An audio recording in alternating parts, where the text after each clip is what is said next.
How long you been in the Stromboli business? For a while.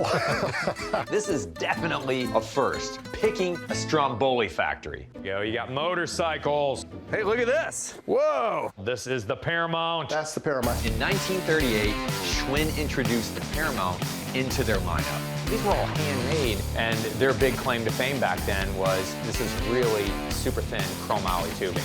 But the lug works were just to die for. There was a local bicycle shop owner by the name of Emil Waston. He was an accomplished racer. He was actually on Team Schwinn, and he was also building the Paramount frame sets for Schwinn in his shop on the west side of Chicago. Grab that group of papers over there. This sign was hanging on it? Yep. 1949, Gene McPherson That's the rode guy. this bike from Santa Monica, California to New York, 20 days, 7 hours, 29 minutes. And that record held for 10 years. Really? 10 years. And he was a Columbus, Ohio boy. Can we pull this?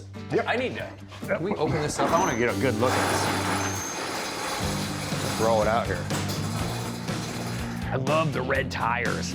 From what I can see, it's got different wheels on it. I mean, these are steel wheels. It's got the down tube shifter. This is an early version of it. It's a cable system that goes onto the down tube, onto the chainstay, around into this derailleur that pulls a chain. The rear derailleur on this frame, the way it's mounted, was obviously added. This would have been a track bike that someone converted to a road bike. But it's brilliant the way he did it. See how the paint is burned off right here? Yep. He brazed these little braze-ons on it right here, probably because a lot of his stuff was self-contained. When he was traveling, he probably had a rear rack on it when he was riding. So imagine riding this in 49 and the roads the way they were. I mean, no light system. It was so crude, you know, compared to what we ride today. I mean, I've done a lot of road racing. I've done a lot of criteriums. I've ridden a lot in my life. To think about riding this across America is truly incredible. Let me take some pictures of it because my buddy in Chicago, he has a bicycle shop. Okay. And he's more in tune with this kind of stuff. Okay. Mark Mattei is a bicycle dealer that's had a shop in Chicago for like 50 years. And the shop that they made these frames in is down the road from him. Really? The first bicycle shop that I ever worked at, the guy that owned the store collected antique bicycles, and I was amazed by him. He had them in a warehouse. I would go up and I would stare at them. I just was so curious, you know? It was stuff that I never ever seen before. And then one day, Mark Mattei comes along and he buys all of them. And I remember loading them with him into his van, and I was like curious of where are these going? He's like, oh, I have a shop in Chicago.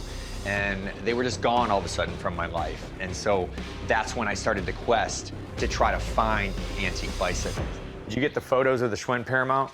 Yeah, you sent me a lot of good pics on that. Whenever I get into something that's a little bit out of my realm, I call Mark Mattei. He's a Schwinn expert. Looks like the bike's 1949, and it makes a lot of sense from the time that Gene made this transcontinental. Yeah, isn't that crazy? ride. Had you heard of this ride before? I hadn't. I did a little research. I found a very comprehensive article with a nice original photograph in a magazine from 1949. So of course Mark finds an original article from a magazine. I mean, that's the type of collector he is. Heading out of Eastern California through Arizona, he had about 14 flat tires from thorns that are called goat's head thorns. Yeah. 14 times. And because he's riding what they call a slope or a tubular type tire glued on the rim, each of these flats cost about an hour's time. So he lost, a full day's worth of riding.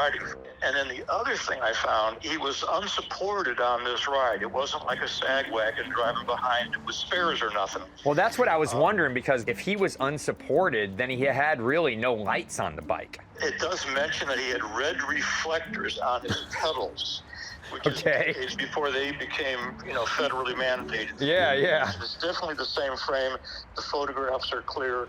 It's got all the earmarks that it's the bike. Was this made in the shop that you took me to down the street from yours in Chicago? More likely than not, yeah. What would you value the bike at? I think the bike has some real value. With that history and this heroic aspect of this sort of ride, in an auction setting, if someone were looking for a truly historic Paramount, I would put it at a $10,000 value. Okay, so you're thinking in the right auction setting, it could pull 10 grand. Because if this was just a regular Paramount in this condition without modifications, it'd be what, 3,000 bucks? Yeah, yeah. All right, man. Thank you for your passion. I appreciate you. You got it. Bye. Bye-bye. Wow. Look at that. Crazy. Okay, so what are you thinking? 7,500 bucks. You got a 5,000. I bet Yeah. you, huh?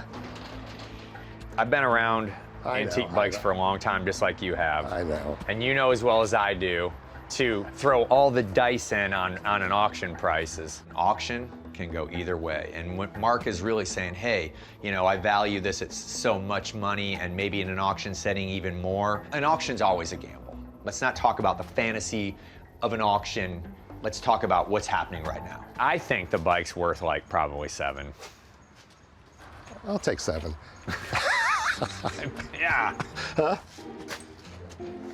You know, it's not just a bicycle. It's a great historical racing bicycle that's American. I tell you what, I'd do 5,000 bucks on the bike. I don't know. It's so cool. Where are you going to buy one like that? Where can you get one?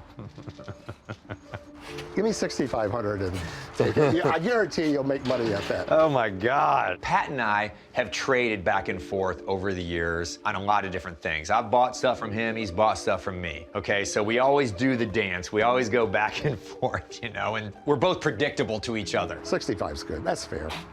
There's no deal here unless we both feel good about it. I tell you what, I'd do 6,000 bucks on it.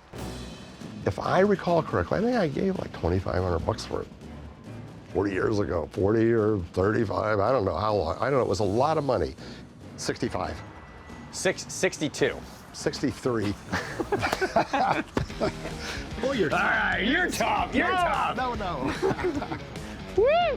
For $6,300, I own a significant piece of American bicycle racing history. It's like a day-to-day treasure hunt. I'm out there looking for rusty gold. I'm looking for the unusual and impossible. It's back roads, it's dumpster diving, it's flea markets, it's people's homes.